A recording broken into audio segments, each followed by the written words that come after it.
श्रीलक्ष्मी स्तोत्रम्। श्रीगणेशाय नमः।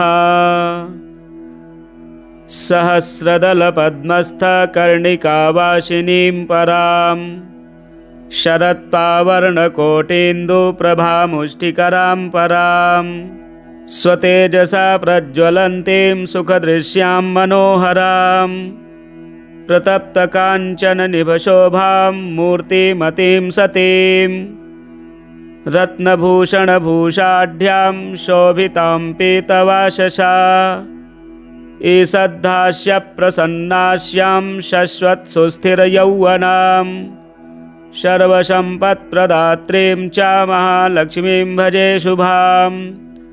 इन्द्र उवाच ॐ नमः कमलवासिन्यै नारायण्यै नमो नमः।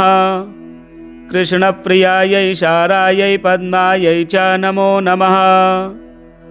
पद्मपत्रेक्षणायै च पद्मास्यायै नमो नमः। पद्मासनायै पद्मिन्यै वैष्णव्यै च नमो नमः। सर्वसम्पत्स्वरूपायै सर्वदात्र्यै नमो नमः। सुखदायै मोक्षदायै सिद्धिदायै नमो नमः। हरिभक्तिप्रदात्र्यै च हर्षदात्र्यै नमो नमः। कृष्णवक्षस्थितायै च कृष्णेशायै नमो नमः। कृष्णशोभास्वरूपायै रत्नपद्मे च शोभने सम्पत्यधिष्ठात्रिदेव्यै महादेव्यै नमो नमः। शन्याधिष्ठाद्देव्यै च सस्यायै च नमो नमः। नमो बुद्धिस्वरूपायै बुद्धिदायै नमो नमः। वैकुण्ठे या महालक्ष्मीर्लक्ष्मीः क्षीरोदसागरे स्वर्गलक्ष्मीरिन्द्रगेहे राजलक्ष्मीर्नपालये गृहलक्ष्मीश्च गृहिणां गेहे च गृहदेवता सुरभिसा गवां माता दक्षिणा यज्ञकामनी अदितिर्देवमाता त्वं कमला कमलालये स्वाहा त्वं च हविर्दाने कव्यदाने स्वधा स्मृता त्वं हि विष्णुस्वरूपा च सर्वाधारा वसुन्धरा शुद्धसत्त्वस्वरूपा त्वं नारायणपरायणा क्रोधहिंसावर्जिता च वरदा च शुभानना परमार्थप्रदा त्वं च हरिदास्यप्रदा परा यया विना जगत्सर्वे भस्मीभूतमशारकम् जीवन्मृतं च विश्वं च शवतुल्यं यया विना सर्वेषां च परां त्वं हि सर्वबान्धवरूपिणी यया विना न सम्भाप्यो बान्धवैर्बान्धवः सदा त्वया हीनो बन्धुहीनस्त्वया युक्तः स बान्धवः धर्मार्थकाममोक्षाणां त्वं च कारणरूपिणी यथा माता स्तनान्धानां शिशूनां शैशवे सदा तथा त्वं सर्वदा माता सर्वेषां सर्वरूपता मातृहीनस्नान्धस्तु सचेज्जीवति दैवतः त्वया हीनो जनः कोऽपि न जीवत्येव निश्चितम् सुप्रसन्नस्वरूपा त्वं मां प्रसन्ना भवाम्बिके वैरिग्रस्तं च विषयं देहि मह्यं सनातनी वयं यावत् त्वया हीना बन्धुहीनश्च भिक्षुकाः सर्वसम्पद्विहीनाश्च तावदेव हरिप्रिये राज्यं देहि श्रियं देहि बलं देहि सुरेश्वरी कीर्ति देहि धनं देहि यशो मह्यं च देहि वै कामं देहि मतिं देहि भोगान् देहि हरिप्रिये ज्ञानं देहि च धर्मे च सर्वसौभाग्यमीप्सितम् प्रभावां च प्रतापं च सर्वाधिकारमेव च जयं पराक्रमं युद्धे परमैश्वर्यमेव च इत्युक्त्वा च महेन्द्रश्च सर्वैः सुरगणैः सह प्रणमामसाश्रुनेत्रो मूर्ध्ना चैव पुनः पुनः ब्रह्मा च शङ्करश्चैव शेषो धर्मश्च केशवः सर्वे चक्रुः परिहारं सुरार्थे च पुनः पुनः देवेभ्यश्च वरं दत्त्वा पुष्पमालां मनोहरां केशवाय ददा लक्ष्मीः सन्तुष्टा सुरसंसदि यजुर्देवाश्च सन्तुष्टाः स्वं स्वं स्थानं च नारद देवी ययौ हरे स्थानं हृष्टा क्षीरोदशायिनः ययतुश्चैव स्वगृहं ब्रह्मे सानौ च नारद दत्त्वा शुभाशिषं तौ च देवेभ्यः प्रीतिपूर्वकम् इदं स्तोत्रं महापुण्यं त्रिसन्ध्यं यः पठेन्नरः कुबेरतुल्यः स भवेत् राजेश्वरो महान् सिद्धस्तोत्रं यदि पठेत् सोऽपि कल्पतरुर्नरः पञ्चलक्षजपेनैव स्तोत्रसिद्धिर्भवेन्नृणाम् सिद्धस्तोत्रं यदि पठेन्मासमेकं च संयतः महासुखी च राजेन्द्रो भविष्यति न संशयः महासुखी च राजेन्द्रो भविष्यति न संशयः। श्रीगणेशाय नमः। सहस्रदलपद्मस्थकर्णिकावासिनीं परां शरत्पावर्णकोटीन्दुप्रभामुष्टिकरां परां स्वतेजसा प्रज्वलन्तीं सुखदृश्यां मनोहरां प्रतप्तकाञ्चननिभशोभां मूर्तिमतीं सतीं रत्नभूषणभूषाढ्यां शोभितां पीतवाशसा ईषद्धास्य प्रसन्नास्यां शश्वत्सुस्थिरयौवनां सर्वसम्पत्प्रदात्रीं च महालक्ष्मीं भजे शुभाम्। इन्द्र उवाच ॐ नमः कमलवासिन्यै नारायण्यै नमो नमः कृष्णप्रियायै शारायै पद्मायै च नमो नमः पद्मपत्रेक्षणायै च पद्मास्यायै नमो नमः पद्मासनायै पद्मिन्यै वैष्णव्यै च नमो नमः सर्वसम्पत्स्वरूपायै सर्वदात्र्यै नमो नमः सुखदायै मोक्षदायै सिद्धिदायै नमो नमः हरिभक्तिप्रदात्र्यै च हर्षदात्र्यै नमो नमः कृष्णवक्षस्थितायै च कृष्णेशायै नमो नमः कृष्णशोभास्वरूपायै रत्नपद्मे च शोभने सम्पत्यधिष्ठात्रिदेव्यै महादेव्यै नमो नमः शन्याधिष्ठाद्देव्यै च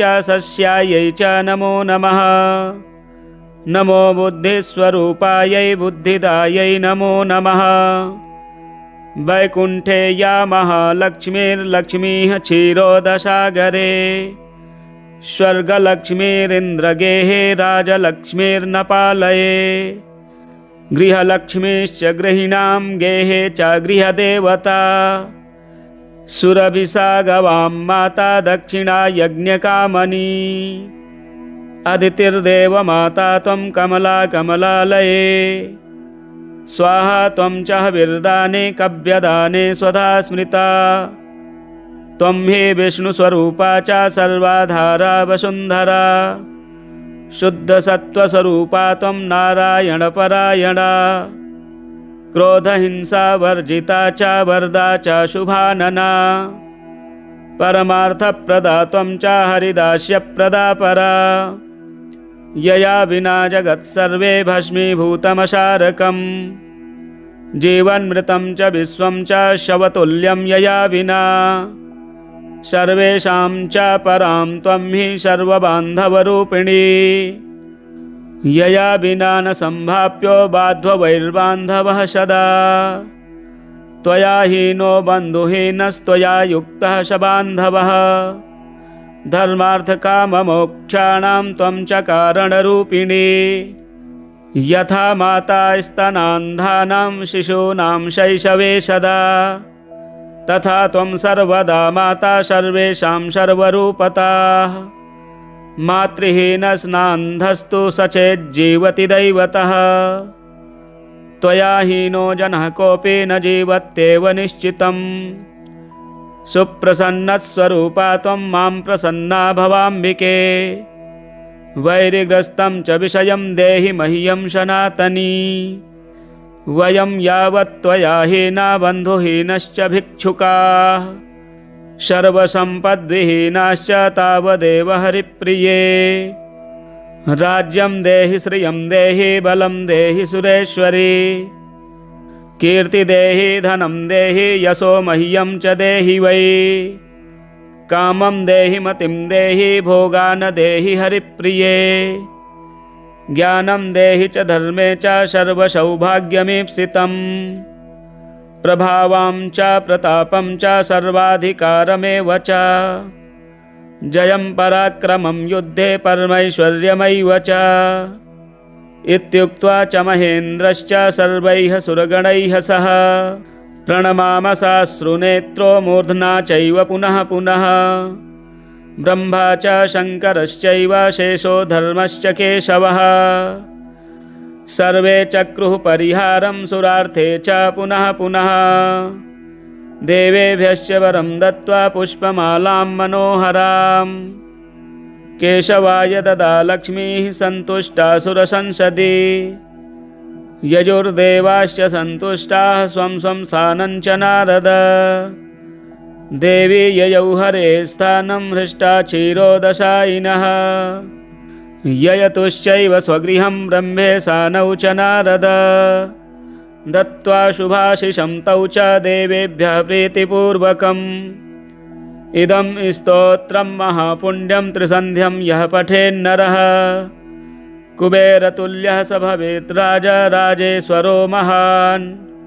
सिद्धस्तोत्रं यदि पठेत् सोऽपि कल्पतरुर्नरः। पञ्चलक्षजपेनैव स्तोत्रसिद्धिर्भवेन्नृणाम्। सिद्धस्तोत्रं यदि पठेन्मासमेकं च संयतः। महासुखी च राजेन्द्रो भविष्यति न संशयः। महासुखी च राजेन्द्रो भविष्यति न संशयः। श्रीगणेशाय नमः। सहस्रदलपद्मस्थकर्णिकावासिनीं परां शरत्पावर्णकोटीन्दुप्रभामुष्टिकरां परां स्वतेजसा प्रज्वलन्तीं सुखदृश्यां मनोहरां प्रतप्तकाञ्चननिभशोभां मूर्तिमतीं सतीं रत्नभूषणभूषाढ्यां शोभितां पीतवाससा ईषद्धास्य प्रसन्नास्यां शश्वत्सुस्थिरयौवनां सर्वसम्पत्प्रदात्रीं च महालक्ष्मीं भजे शुभाम्। इन्द्र उवाच ॐ नमः कमलवासिन्यै नारायण्यै नमो नमः। कृष्णप्रियायै शारायै पद्मायै च नमो नमः। पद्मपत्रेक्षणायै च पद्मास्यायै नमो नमः। पद्मासनायै पद्मिन्यै वैष्णव्यै च नमो नमः। सर्वसम्पत्स्वरूपायै सर्वदात्र्यै नमो नमः। सुखदायै मोक्षदायै सिद्धिदायै नमो नमः। हरिभक्तिप्रदात्र्यै च हर्षदात्र्यै नमो नमः। कृष्णवक्षस्थितायै च कृष्णेशायै नमो नमः। कृष्णशोभास्वरूपायै रत्नपद्मे च शोभने सम्पत्यधिष्ठात्रिदेव्यै महादेव्यै नमो नमः। शन्याधिष्ठाद्देव्यै च सस्यायै च नमो नमः। नमो बुद्धिस्वरूपायै बुद्धिदायै नमो नमः। वैकुण्ठे या महालक्ष्मीर्लक्ष्मीः क्षीरोदसागरे स्वर्गलक्ष्मीरिन्द्रगेहे राजलक्ष्मीर्नपालये गृहलक्ष्मीश्च गृहिणां गेहे च गृहदेवता सुरभिसा गवां माता दक्षिणा यज्ञकामनी अदितिर्देवमाता त्वं कमला कमलालये स्वाहा त्वं च हविर्दाने कव्यदाने स्वधा स्मृता त्वं हि विष्णुस्वरूपा च सर्वाधारा वसुन्धरा शुद्धसत्त्वस्वरूपा त्वं नारायणपरायणा क्रोधहिंसा वर्जिता च वरदा च शुभानना परमार्थप्रदा त्वं च हरिदास्यप्रदा परा यया विना जगत्सर्वे भस्मीभूतमशारकम् जीवन्मृतं च विश्वं च शवतुल्यं यया विना सर्वेषां च परां त्वं हि सर्वबान्धवरूपिणी यया विना न सम्भाप्यो बाध्ववैर्बान्धवः सदा त्वया हीनो बन्धुहीनस्त्वया युक्तः स बान्धवः धर्मार्थकाममोक्षाणां त्वं च कारणरूपिणी यथा माता स्तनान्धानां शिशूनां शैशवे सदा तथा त्वं सर्वदा माता सर्वेषां सर्वरूपता मातृहीनस्नान्धस्तु सचेज्जीवति दैवतः त्वया हीनो जनः कोऽपि न जीवत्येव निश्चितम् सुप्रसन्नस्वरूपा त्वं मां प्रसन्ना भवाम्बिके वैरिग्रस्तं च विषयं देहि मह्यं सनातनी वयं यावत् त्वया हीना बन्धुहीनश्च भिक्षुकाः सर्वसम्पद्विहीनाश्च तावदेव हरिप्रिये राज्यं देहि श्रियं देहि बलं देहि सुरेश्वरी कीर्ति देहि धनं देहि यशो मह्यं च देहि वै कामं देहि मतिं देहि भोगान् देहि हरिप्रिये ज्ञानं देहि च धर्मे च सर्वसौभाग्यमीप्सितम् प्रभावां च प्रतापं च सर्वाधिकारमेव च जयं पराक्रमं युद्धे परमैश्वर्यमैव च इत्युक्त्वा च महेन्द्रश्च सर्वैः सुरगणैः सह प्रणमामसाश्रुनेत्रो मूर्ध्ना चैव पुनः पुनः ब्रह्मा च शङ्करश्चैव शेषो धर्मश्च केशवः सर्वे चक्रुः परिहारं सुरार्थे च पुनः पुनः देवेभ्यश्च वरं दत्त्वा पुष्पमालां मनोहरां केशवाय ददा लक्ष्मीः सन्तुष्टा सुरसंसदि यजुर्देवाश्च सन्तुष्टाः स्वं स्वं स्थानं च नारद देवी ययौ हरे स्थानं हृष्टा क्षीरोदशायिनः ययतुश्चैव स्वगृहं ब्रह्मे सानौ च नारद दत्त्वा शुभाशिषं तौ च देवेभ्यः प्रीतिपूर्वकम् इदं स्तोत्रं महापुण्यं त्रिसन्ध्यं यः पठेन्नरः कुबेरतुल्यः स भवेत् राजा राजेश्वरो महान् सिद्धस्तोत्रं यदि पठेत् सोऽपि कल्पतरुर्नरः पञ्चलक्षजपेनैव स्तोत्रसिद्धिर्भवेन्नृणां सिद्धस्तोत्रं यदि पठेन्मासमेकं च संयतः महासुखी च राजेन्द्रो भविष्यति न संशयः महासुखी च राजेन्द्रो भविष्यति न संशयः श्रीगणेशाय नमः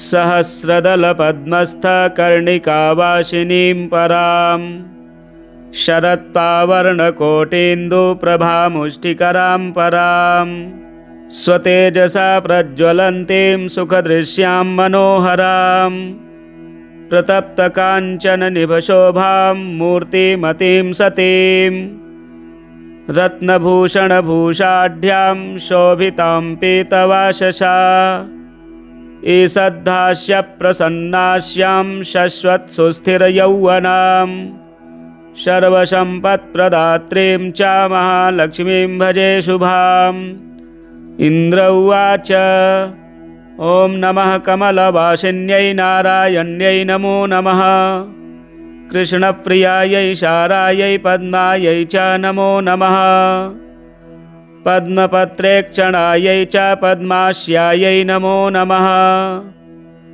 पद्मासनायै पद्मिन्यै वैष्णव्यै च नमो नमः सर्वसम्पत्स्वरूपायै सर्वदात्र्यै नमो नमः सुखदायै मोक्षदायै सिद्धिदायै नमो नमः हरिभक्तिप्रदात्र्यै च हर्षदात्र्यै नमो नमः कृष्णवक्षस्थितायै च कृष्णेशायै नमो नमः।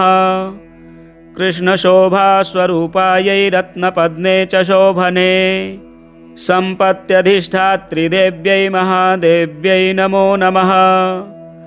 शन्याधिष्ठाद्देव्यै च सस्यायै च नमो नमः। नमो बुद्धिस्वरूपायै बुद्धिदायै नमो नमः।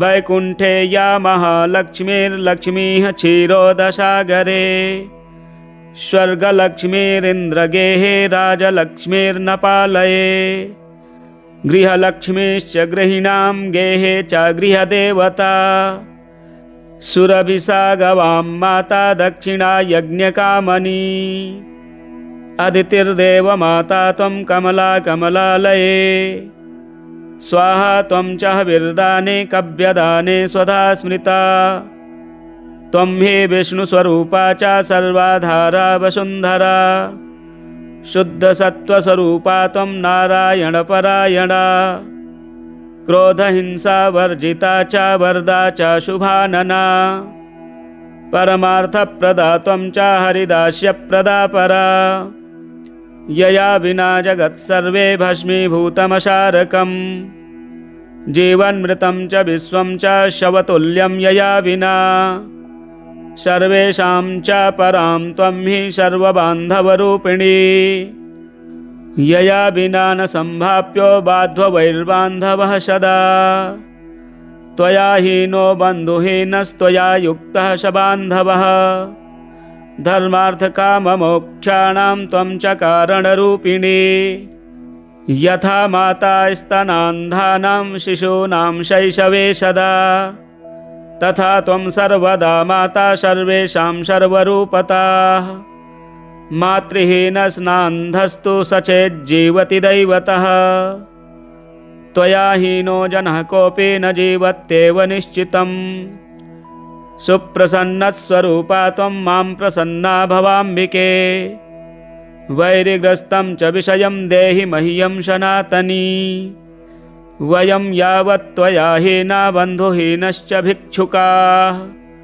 सर्वसम्पद्विहीनाश्च तावदेव हरिप्रिये राज्यं देहि श्रियं देहि बलं देहि सुरेश्वरी कीर्ति देहि धनं देहि यशो मह्यं च देहि वै कामं देहि मतिं देहि भोगान् देहि हरिप्रिये ज्ञानं देहि च धर्मे च सर्वसौभाग्यमीप्सितं प्रभावां च प्रतापं च सर्वाधिकारमेव च जयं पराक्रमं युद्धे परमैश्वर्यमैव च इत्युक्त्वा च महेन्द्रश्च सर्वैः सुरगणैः सह प्रणमाम साश्रुनेत्रो मूर्ध्ना चैव पुनः पुनः ब्रह्मा च शङ्करश्चैव शेषो धर्मश्च केशवः सर्वे चक्रुः परिहारं सुरार्थे च पुनः पुनः देवेभ्यश्च वरं दत्त्वा पुष्पमालां मनोहरां